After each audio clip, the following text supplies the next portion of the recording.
Hello everyone, welcome back.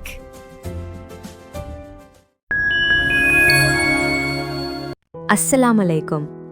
எல்லாம் எப்படி இருக்கீங்க? இறைவன் கிருபையால எல்லாம் நல்லா இருப்பீங்கன்னு நம்புறேன். இன்னைக்கு நம்ம கோதுமை மாவுல ஒரு சூப்பரான ஹெல்த்தியான ரெசிபி தான் பார்க்க போறோம். வழக்கமா மைதால செய்யற முர்த்தபாவை விட இன்னைக்கு கோதுமை மாவு சேர்த்து ரொம்பவே சாஃப்டா அதே சமயம் டேஸ்டியான கோதுமை முர்த்தபா எப்படி செய்யறதுன்னு பார்க்கலாம் வாங்க.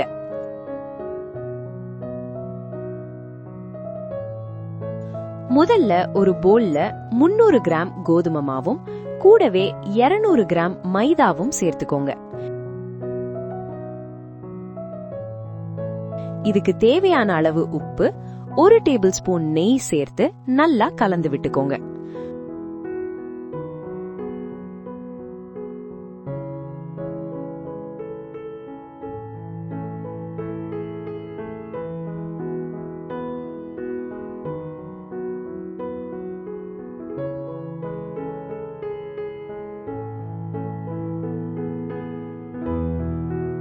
கொஞ்சம் கொஞ்சமா தண்ணி சேர்த்து நல்லா சப்பாத்தி மாவு பதத்தில் மென்மையா பிசைஞ்சு எடுத்துக்கலாம்.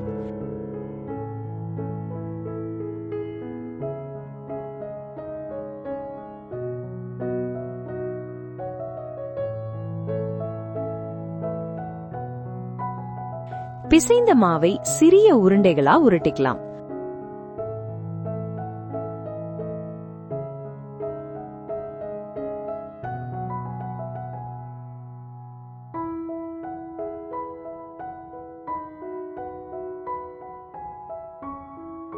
இந்த வீடியோ பிடிச்சிருந்தா லைக் பண்ணுங்க, உங்க நண்பர்களுக்கு ஷேர் பண்ணுங்க, சேனலை சப்ஸ்கிரைப் பண்ண மறக்காதீங்க.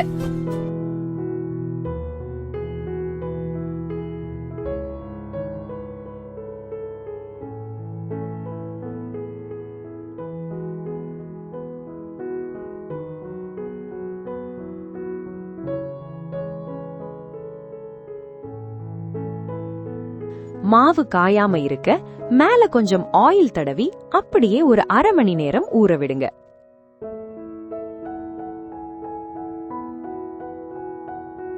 இப்போ இதுக்குள்ள வைக்கிற மசாலா தயார் பண்ணிடலாம்.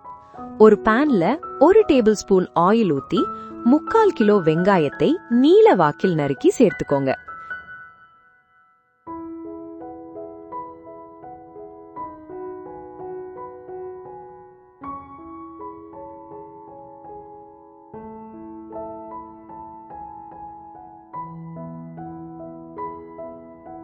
வெங்காயம் ஓரளவுக்கு வதங்கினதும் 4 பச்சை மிளகாய், தேவையான அளவு உப்பு, இது கூட 1 டீஸ்பூன் இஞ்சி பூண்டு விழுது சேர்த்து வதக்கி விடுங்க.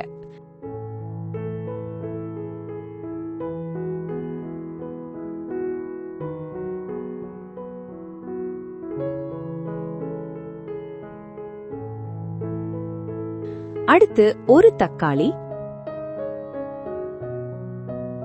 1 கேரட்,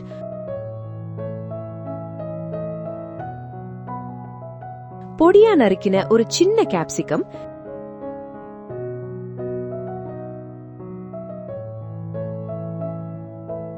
சிறிது கறிவேப்பிலை, வேக வைத்த பட்டாணி சேர்த்து வதக்கிக்கலாம்.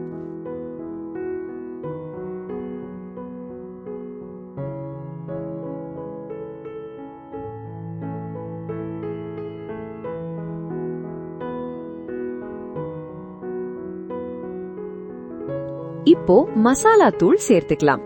1/2 டீஸ்பூன் மிளகாய் தூள், 1/4 டீஸ்பூன் மஞ்சள் தூள், 1/2 டீஸ்பூன் மட்டன் மசாலா, அப்புறம் 1/4 டீஸ்பூன் மிளகு தூள் சேர்த்து நல்லா வதக்கிடுங்க.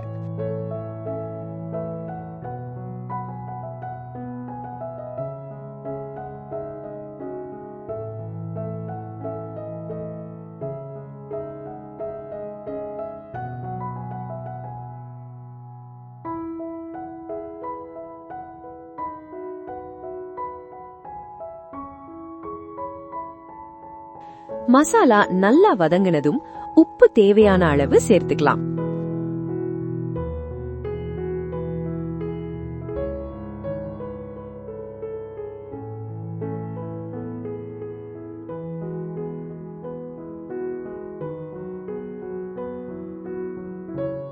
அடுத்து ஒரு பேன்ல ஆயில் ஊத்தி 4 முட்டையை உடைச்சு ஊத்தி நல்லா கிளறி விடுங்க.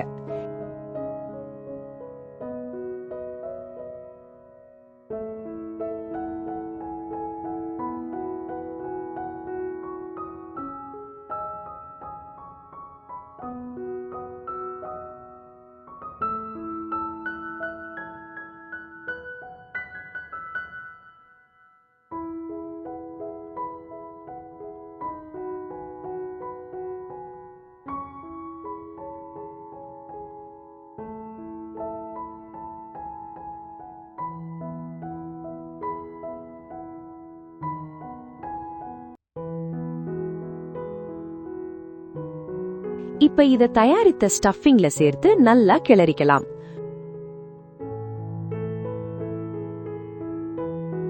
முட்டை மசாலாவோட சேர்ந்து நல்லா வெந்து வரணும்.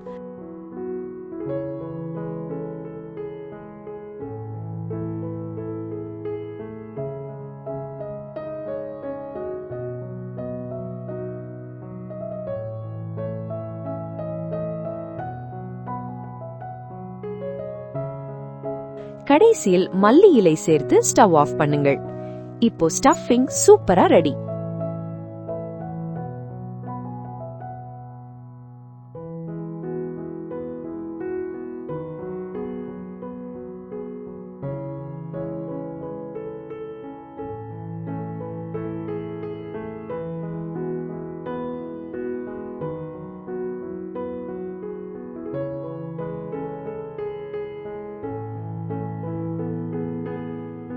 மூணு முட்டைய ஒரு பவுல்ல தனியா அடிச்சு வச்சுக்கோங்க.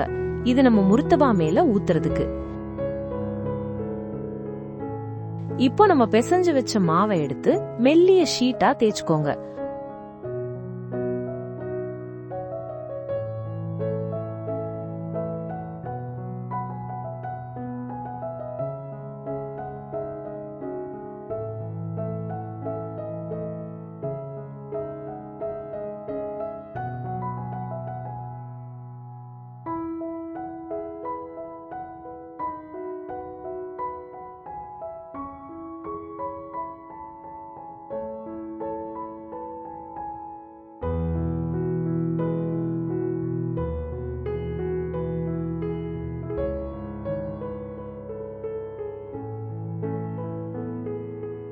அதுக்கு நடுவுல நம்ம தயார் பண்ணி வச்சிருக்க மசாலாவை வச்சு 4 பக்கமும் மடிச்சு அப்படியே தோசைக்கல்ல போட்டு எடுத்துட வேண்டியதுதான்.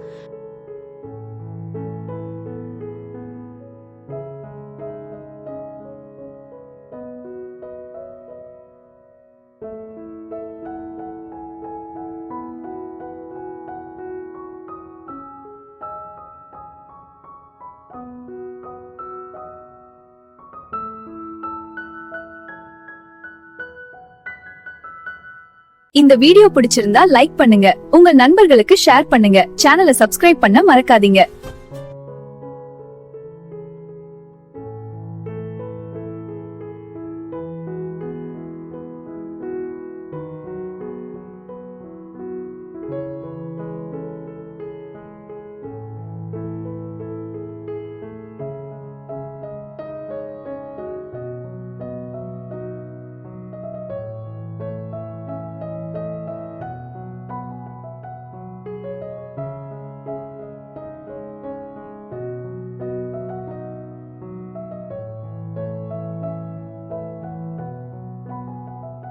மேல கொஞ்சம் அடிச்சு வச்ச முட்டைய ஊத்தி 2 பக்கமும் நல்லா செவந்து வர்ற வரைக்கும் ஆயில் அல்லது நெய் விட்டு சுட்டெடுங்க.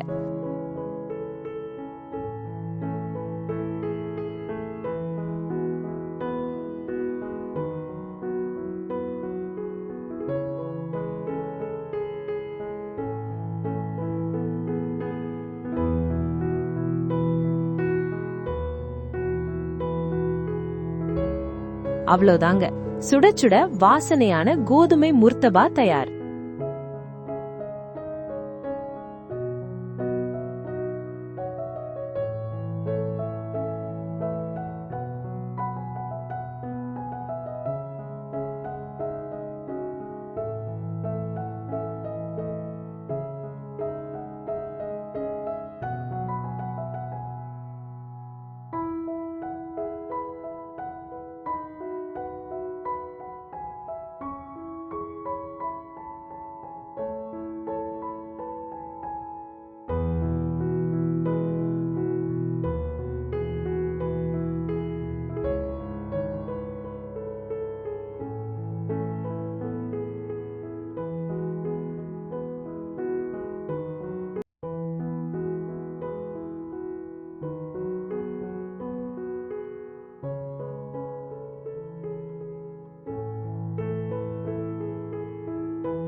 சூடாக இருக்கும்போது பரிமாறினால் சுவை ரொம்ப அருமை.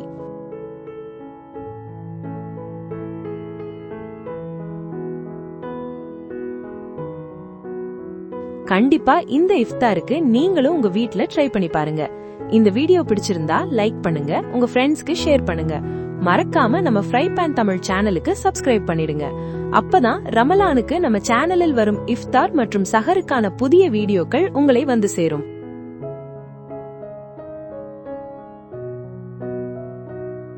மீண்டும் ஒரு நல்ல ரெசிபியுடன் உங்களை சந்திக்கிறேன். நன்றி. அஸ்ஸலாமு அலைக்கும்.